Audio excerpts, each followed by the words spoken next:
আজকে কাঁচা আম দিয়ে টক ঝাল মিষ্টি আমসত্ত্ব তৈরি করে দেখাবো। কোনো রকম রোদে দেওয়ার ঝামেলা ছাড়াই এই পদ্ধতিতে যদি একবার তৈরি করেন আমসত্ত্ব, তাহলে আপনারা 6 মাস থেকে 1 বছর পর্যন্ত এই আমসত্ত্বগুলো সংরক্ষণ করে রেখে দিতে পারবেন।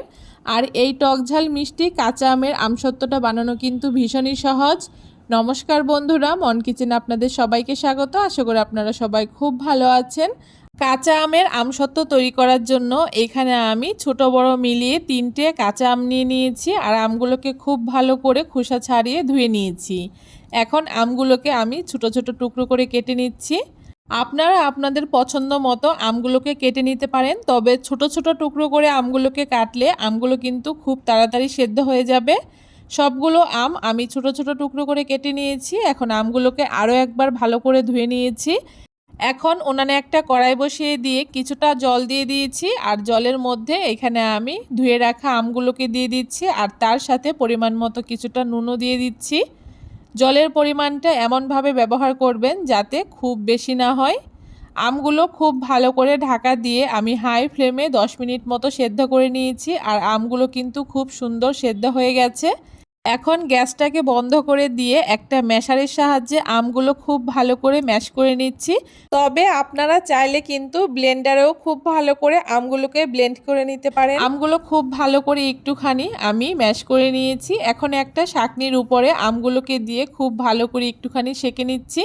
আমের মধ্যে যে দলা দলা ভাবটা আছে সেটা যাতে আমসত্ত্বর মধ্যে না হয় তার জন্য খুব ভালো করে এখন আমগুলোকে আমি একটুখানি সেঁকে নিচ্ছি। সবগুলো আম খুব ভালো করে সেঁকে নেওয়া হয়ে গেছে আর তলায় দেখুন বেশ অনেকটা এরকম আমের খোসা মতো বেরিয়েছে। এখন এগুলোকে আমি ফেলে দিচ্ছি। আর আমটা কিন্তু আমার খুব ভালো করে এখানে সেঁকে নেওয়া হয়ে গেছে। এখন আমসত্ত্ব তৈরি করার জন্য উনানে একটা সসপ্যান বসিয়ে দিয়েছি আর সসপ্যানের মধ্যে আমি আমের পাল্পটাকে দিয়ে দিচ্ছি। এখানে আমি একটা বাটি মেপে আমটাকে ব্যবহার করছি, এতে চিনিটা ব্যবহার করতে সুবিধা হবে। এখানে আমি যেহেতু টক মিষ্টি আমসত্ত্ব তৈরি করব, তাই চিনির পরিমাণটা কিন্তু কম ব্যবহার করেছি। যদি আপনারা একটু মিষ্টি মিষ্টি আমসত্ত্ব খেতে পছন্দ করেন সেক্ষেত্রে কিন্তু 2 বাটি আমের পাল্পের জন্য 1 বাটি চিনি ব্যবহার করবেন। এখানে আমি 2 বাটি আমের পাল্পের জন্য হাফ বাটি চিনি ব্যবহার করছি।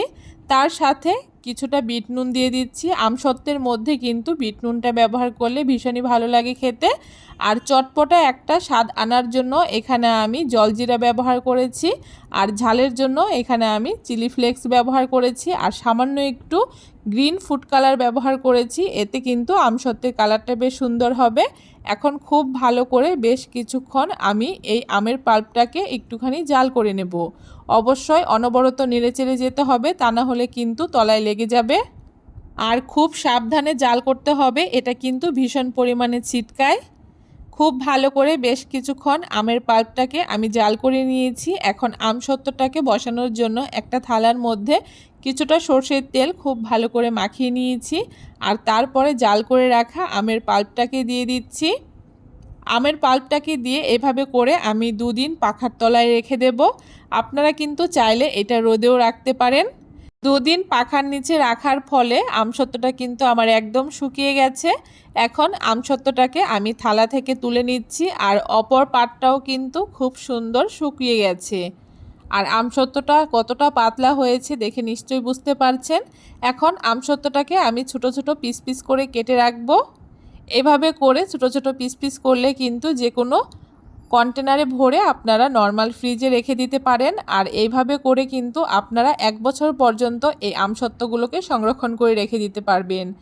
আমসত্ত্বটা কতটা সুন্দর হয়েছে দেখে নিশ্চয়ই বুঝতে পারছেন আর খেতে কিন্তু দুর্দান্ত হয়েছিল। আপনারাও কিন্তু এই পদ্ধতিতে একবার টকঝাল মিষ্টি এই আমসত্ত্ব তৈরি করে খেয়ে দেখবেন। আশা করি আপনাদের ভীষণ ভালো লাগবে। কেমন লাগলো আজকে খুব সহজ পদ্ধতিতে দারুণ সুন্দর এই কাঁচা আমের টকঝাল মিষ্টি আমসত্ত্বের রেসিপি অবশ্যই জানাতে ভুলবেন না। ভিডিওটা ভালো লাগলে সবার সাথে শেয়ার করে চ্যানেলটাকে সাবস্ক্রাইব করবেন।